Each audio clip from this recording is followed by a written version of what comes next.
Hello guys, আসসালামু আলাইকুম। আপনারা সবাই কেমন আছেন? আশা করি আল্লাহর রহমতে ভালো আছেন। আমিও ভালো আছি। আমি মুরগির মাংস রেসিপি দেখাবো আপনাদেরকে। প্রথমে আমি কড়াইতে তেল নিয়ে নিয়েছি। তেলটা গরম হওয়ার পরে পেঁয়াজ কুচি দিয়ে দিলাম। পেঁয়াজ কুচিটা হালকা বাদামি কালার করে নিব। বাদামি কালার করে নাড়াচাড়া করে নিয়েছি। হালকা মশলা দেব, দারচিনি, এলাচ, লবঙ্গ, তেজপাতা দিয়ে দিলাম। ভালো করে একটু নাড়াচাড়া করে ভেজে নেব। আমি 1 চা চামচ জিরা বাটা, 1 চা চামচ আদা বাটা, 1 চা চামচ রসুন বাটা আর 1 চা চামচ পেঁয়াজ বাটা দিয়ে দিলাম। মশলাটা এখন ভালোভাবে নাড়াচাড়া করে নিব। মশলাটা যত বেশি কষাবেন তরকারির টেস্টটা তত বেশি ভালো হবে। আসলে যে কোনো তরকারি আপনি মশলা কষানোর সাথে মশলা যতটা ভালোভাবে কষাতে পারবেন তরকারির টেস্টটা তত গুণ বেড়ে যাবে। আমি হালকা একটু পানি নিয়ে নিলাম যে মশলার কষানোটা একটু সুবিধা হয়। মশলাটা কিছু সময় ধরে কষায় নেব।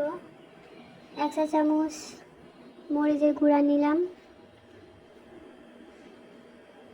1/2 চা চামচ হলুদের গুঁড়া,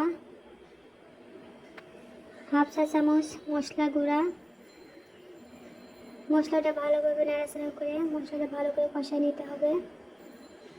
কিছু সময় ধরে জাল করে কষায় নিতে হবে। হালকা একটু পানি দিয়ে দিলাম একটু, যে মশলাটা ভালোভাবে কষানো যায়। এই কাঁচা মশলাতে একটা বাজে স্মেল আছে, যে স্মেলটা ভালোভাবে কষানোর ফলে দূর হয়ে যাবে। মশলাটা থেকে যখন তেল ভেসে উঠবে তখন মশলাটা আমার কষানো হয়ে যাবে। মশলাটা কষানো হওয়ার পরে মাংসগুলো দিয়ে দিব। দেখেন গাইস, আমার মশলার উপরে তেল ভেসে উঠেছে, তার মানে আমার মশলাটা ভালোভাবে কষানো হয়ে গেছে। একটু নাড়াচাড়া করে আমি মাংসগুলো দিয়ে দেব।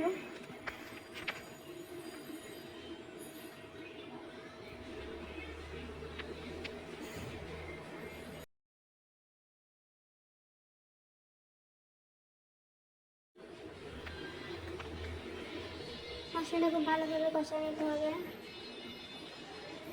মাংসটা দিয়ে দিলাম। মাংসটা ভালোভাবে নাড়াচাড়া করে নেব যাতে মাংসের গায়ে মশলাটা লেগে যায়।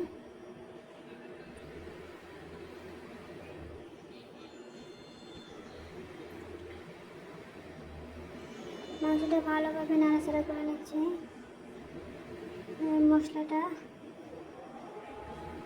মাংসের গায়ে লেগে যায়।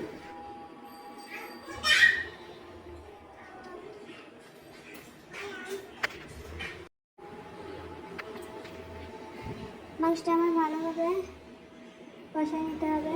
আমি হালকা একটু পানি দিয়ে দিলাম মাংসতে, আর মাংস থেকেই পানি বের হবে, বেশি পানি দেওয়ার দরকার নেই। আগে থেকে কেটে রাখা আলুগুলো দিয়ে দিলাম মাংসের সাথে। আলুগুলো ভালোভাবে কষায় নেব আর মাংসটা কিছু সময় ধরে জাল করে নেব। ভালোভাবে কষায় নিতে হবে মাংসটা।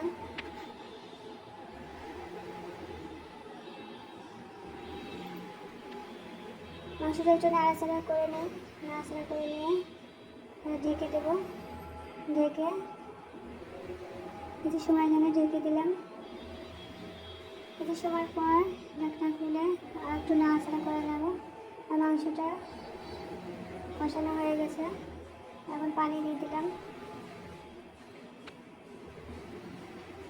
আমি একটু বেশি করে পানি দিব, কারণ আলু দিয়ে মাংস রান্না একটু হালকা ঝোল ঝোল রাখবো, যে কারণে একটু বেশি করে পানি দিচ্ছি। আপনারা চাইলে কমও দিতে পারেন শুধু ভুনা করলে। আর আপনি আলুটা স্কিপ করতে পারেন, কারণ মুরগির মাংসে আলু আমার ভালো লাগে, যে কারণে দিলাম।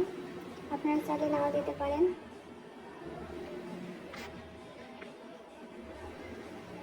আমি বেশ কিছু সময় ধরে জাল করে নেব, ঢেকে জাল করে নিচ্ছি বেশ কিছু সময়। দেখুন গাইস, আমার তরকারিটা হয়ে গেছে। তরকারির উপরে তেল বেশি উঠছে। যখন তরকারির উপরে তেল বেশি উঠবে তখন তরকারিটা হয়ে গেছে। আমার তরকারিটা রান্না শেষ। আমি এরকম একটু ঝোল ঝোল রাখবো, কারণ মুরগির মাংসে ঝোল আমার ভালো লাগে, যে কারণে মুরগির মাংসে মাঝে মাঝে ঝোল রাখি।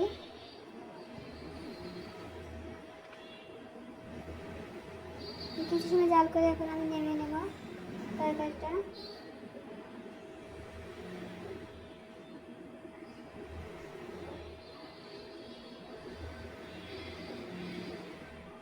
আমার তরকারিটা অনেক দেখতে সুন্দর লাগছে, কালারটা মাশাআল্লাহ অনেক সুন্দর হয়েছে। আমার ভিডিওগুলো যদি আপনাদের ভালো লেগে থাকে তাহলে প্লিজ সাবস্ক্রাইব করে দিন, ফেসবুক পেজে ফলোয়ার দিয়ে দিন।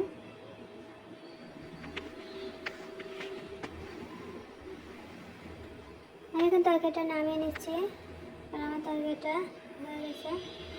দেখুন গাইস, আমি তরকারিটা নামিয়ে নিয়েছি, বাটিতে রেখে দিয়েছি। মাশাআল্লাহ দেখতে যেমন সুন্দর হয়েছে, খেতে অনেক টেস্টি হয়েছে। আমার এই ভিডিওগুলো যদি আপনাদের ভালো লেগে থাকে প্লিজ সাবস্ক্রাইব করে দিন।